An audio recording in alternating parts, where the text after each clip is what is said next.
I think I was as tight with Roddy as you could get, other than maybe being like immediate family. I spent 40 days on a tour bus with him. So, I mean, you get to know somebody after spending 40 days in a bus. Uh, so, as his tour manager. So, but yeah, close. Roddy was very, kept most people at an arm's length distance. Very interesting guy, possibly the most interesting person of a ton of interesting people that I've met in this business.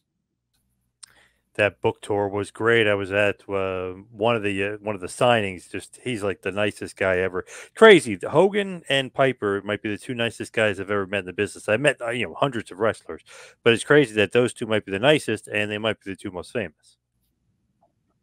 Roddy is so warm, he would, not only shake your hand with one hand, he'd put both of his hands around it. You know what I mean? He'd pat you on the back. Now, though, don't get me wrong. He was paying me to do his business and to do a job. And if he didn't felt like I was doing the job, trust me, that warm guy went away and business. Roddy, came there. He wasn't like an asshole, if I could say that on the show. He just was very direct. And I appreciate direct people. A lot of people bullshit in this world. I'd rather you know what you think of me and how I could fix it. So I did that, but there's definitely two Roddies, and the one you saw was very warm, and the other guy was a businessman who was trying to make a living for his family and protect his image.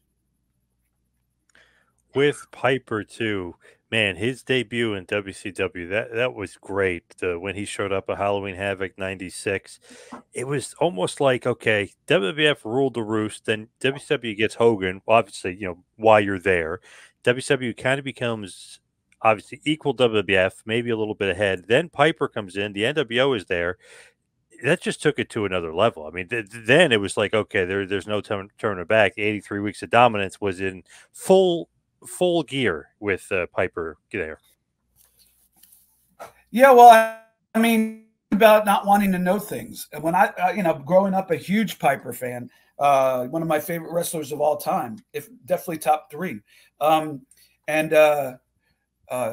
just I grew up watching the George came, did the color with Gordon Soley, and then turned babyface against Don Morocco in that famous angle, and then did Piper's Pit. Like I said, I'm the two things are the interview, the promo, the angles, and there was a promo on every Piper's Pit, and on 90% of them there was an angle. So who of course I was going to love that. So when I heard the bagpipes, man, that little 11-year, 12-year-old, 13-year-old kid in me, yeah, I was there sitting at a tux and hosting the event, but it was so cool just to I had no idea, never in a million years would I have thought that Roddy Piper was going to walk out and do it and do what and Hulk did on that night.